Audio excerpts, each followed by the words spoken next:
Hər kəsə salam qızlar. Hər vaxtınız xeyir olsun. Yeni bir vloqa başlayırıq. Bugün görək nələr eləyəcəyik. Təbii ki, kofesiz də olmazdı. Kofemizi də götürürük, başlayırıq yeni bir vloqumuza.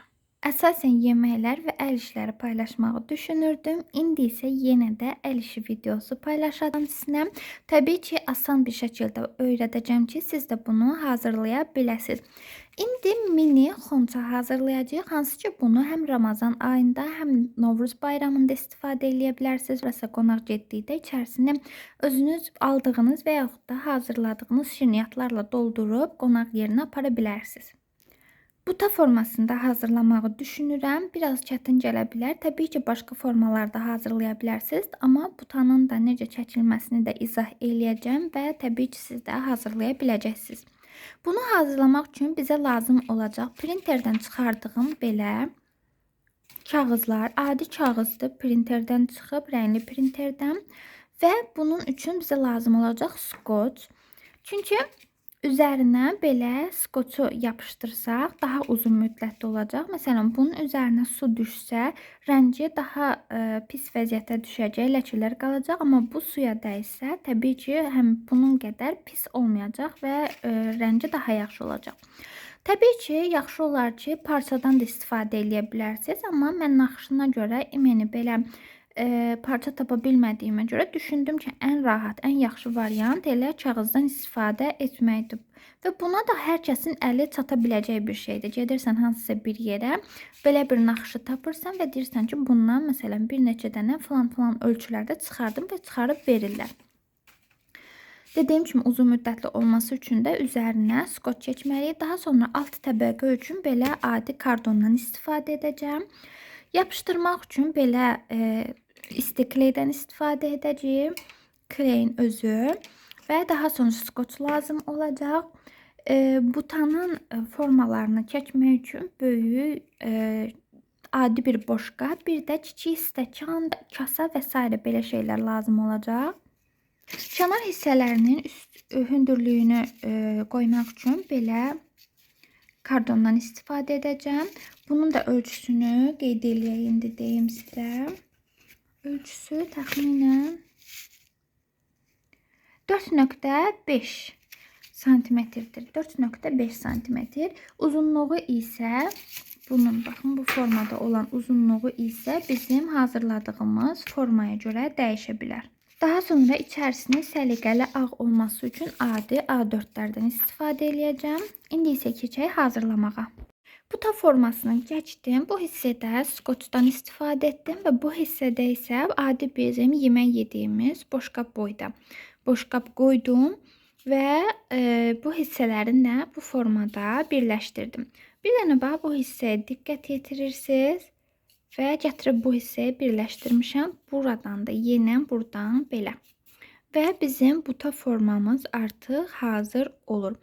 Yenə deyirəm, baxın bu hissəyə boşqab qoydum. Bu hissədə isə adi balaca skoç və yaxud da çaşka da qoya bilərsiniz, stəkan da qoya bilərsiniz. Yəni fərqi yoxdur. Bu hissənin ölçüsü bir də fərqli ola bilər. Mənə elə gəlir ki, bu ölçülər normaldır. Həm də bu hissəsini biraz böyük götürməyiniz yaxşıdır ki, ən azından bu hissəyə də bəzi şeylər qoya bilərsiniz. Məsələn, şəkər bura qoya bilərsiniz, 1-2 dənə və yaxud da ləbləbi və s. tökə bilərsiniz, yumurta qoya bilərsiniz. Yəni qarışıq. İndi isə keçək digər hissələrini hazırlamağa. Və bunun kənarını kəsirəm. Bir də bu hissələri 2 hissəyə bölürəm və gəlirəm. 2 hissəyə böldüm və hesabladım. Bundan mənə 5 dənə lazım gələcək. Bu arada bu bəzəkdən mən bir A4'də 2 dənə çıxartmışam. Yəni 2 dənə belə bütöv. Daha sonra üzərini skoçlayırıq və 2 hissəyə bölürük. Bunları alaq bir kənara. Bunun təxmini uzunluğunu demək istəyirəm. Uzunluğu 33 və eni isə 23'dür. Belə bir forma alınır. Məncə yaxşıdır. Digər tərəfdə belədir. Və bu hissəsində biraz qələmin izləri var. İndi bunlar altda qalacaq. Əlimdə batıb belə. İndi bunlar altda qalacaq. Alt hissəsi isə belə təmiz qalacaq. Davam eləyək. Üzərini A4'dən istifadə edərək bu formada ağ formaya salacağım. Yəni hər bir tərəfinə A4 yapışdıracağım belə. Yenə də onu da istikleylə eləyəcəm. Alt hissəsini isə biraz məsafə buraxaraq kənarlardan bu formada yapışdıracağım ki, kənarında bu görüntü itsin. İndi onu da edib sizə göstərəcəm. Belə formasına uyğun olaraq kənarda məsafə saxlayaraq kəsdim və kənarlarından da kiçik-kiçik məsafələr belə kəsdim ki, kənar hissələrini yapışdırdıqda səliqəli olsun. İndi bunları dənə-dənə kley vuraraq üst-üstə yapışdıracağıq. Və A4'dən sonra bu formada görünür. İstəsək içərisini skoçlaya da bilərik, istəməsək ehtiyac yoxdur. Və təbii ki, yaxşı olardı ki, daha böyük bir vərəqlə olsun. Amma burada belə cızıq qalır, eybi yoxdur, altda qalacaq, yəni görünmür. Daha sonra keçirik kənar hissələrini işləməyə. Yapışdırdım. Daha sonra isə üzərinə silinə bilər olması üçün skoç elədim. Təbii ki, bunun görüntüsü o qədər də önəmli deyil, çünki altda qalacaq. Əsas odur ağ belə, həm də silinə bilən olsun, bizim üçün yetərlidir. Eyni qayda ilə keçirik kənar tərəflərini də ağ ilə işləməyə. Bitirdim. Arxa hissəsi belə, ön hissəsi isə belə oldu. İndi bu hissələri də belə kardonu əzərək ki, kənarın bu yumru hissələrinə yapışdırmaq rahat olsun. Əzəcəm, daha sonra isə keçirik yapışdırmağa. Kənar hissənin formasına uyğun olaraq bu formada yapışdıracağıq indi. Bu arada qızlar, sizdən bir xahişim var. Kanala abunə olmağı unutmayın. Həqiqətən dəstəyiniz mənim üçün çox önəmlidir. Bu mənim yoldaşımın 14 fevral hədiyyəsidir. Dedim, qoy bir dənə bunu sizlə də bölüşüm. Digər fenimin voltu az idi. Bunun voltu yüksəkdir. Yəni, bu deməkdir ki, daha yaxşı qurudur.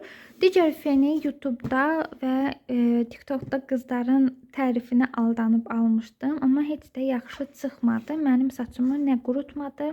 Yəni, qurudur. Məsələn, zəif qurudur, gec qurudur.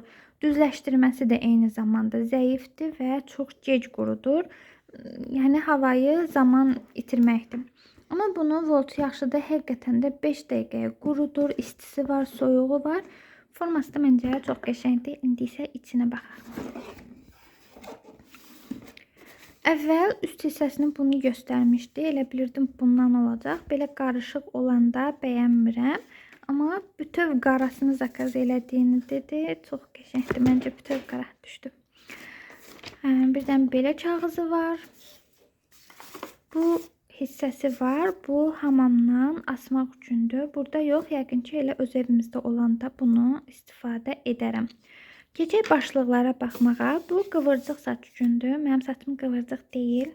Özü istifadə eləyər yəqin bunu. Və belə başlıqlar var. Bunlar yəqin ki, elə hava feni tarağı ilə düzləşdirmək üçündür. Yenə bunları da istifadə eləmirəm mən. Əsas mənə qurutmağı lazımdır və salam.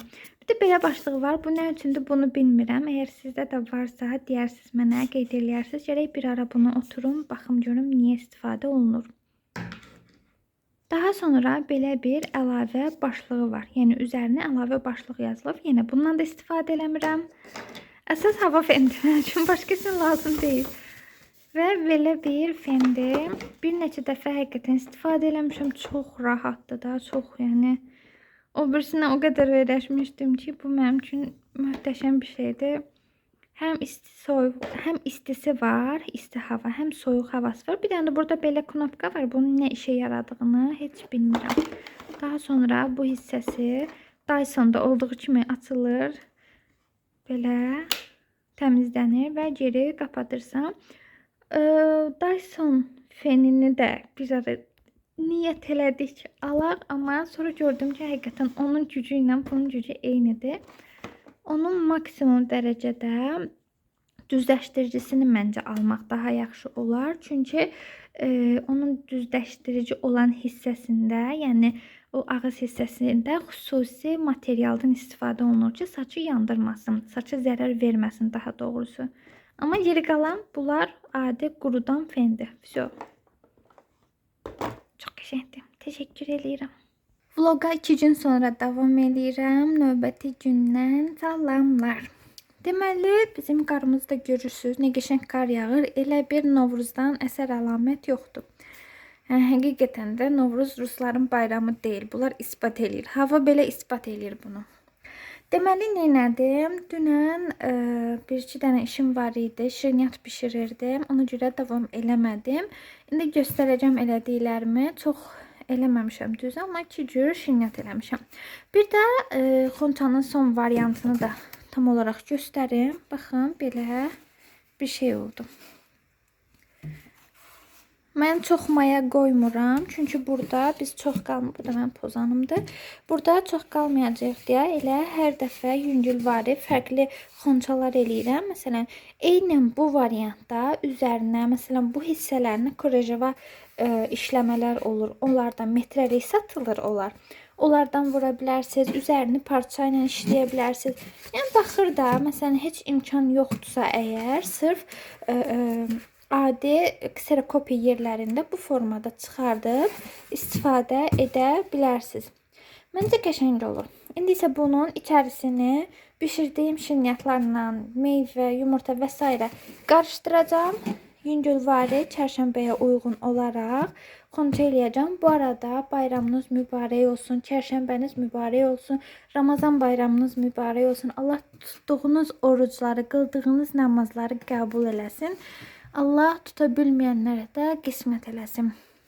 İndi isə bunun içərisine dolduracağım və daha sonra baxaq görək nə edirik. Bu salfetka qabını da elə xonçaya uyğun olaraq hazırladım. Məncə çox qəşəng görünür. Xonçanın içərisini də elə evdə olan bəzi şirniyyatlarla, konfetlərlə və s. bəzədim. Məncə elə bu bayramlıq bu qədər yetər. Bu səmənini mənim rəfiqim hazırlamışdı. Çox xoşuma gəldi. Mən də videoda yer vermək istədim. Bizə səməni qoymaq düşmür. Ona görə də qoymuruq. Amma kimsə qoyanda da çox xoşuma gəlir. Gördüyünüz bu xonçaları da bir neçə il öncə hədiyyə üçün hazırlamışdım və hazırlanması bayaq göstərdim. Bu tak xonçası kimi eynidir və eyni formada hazırlamışam. Sadəcə malzemələr fərqlidir.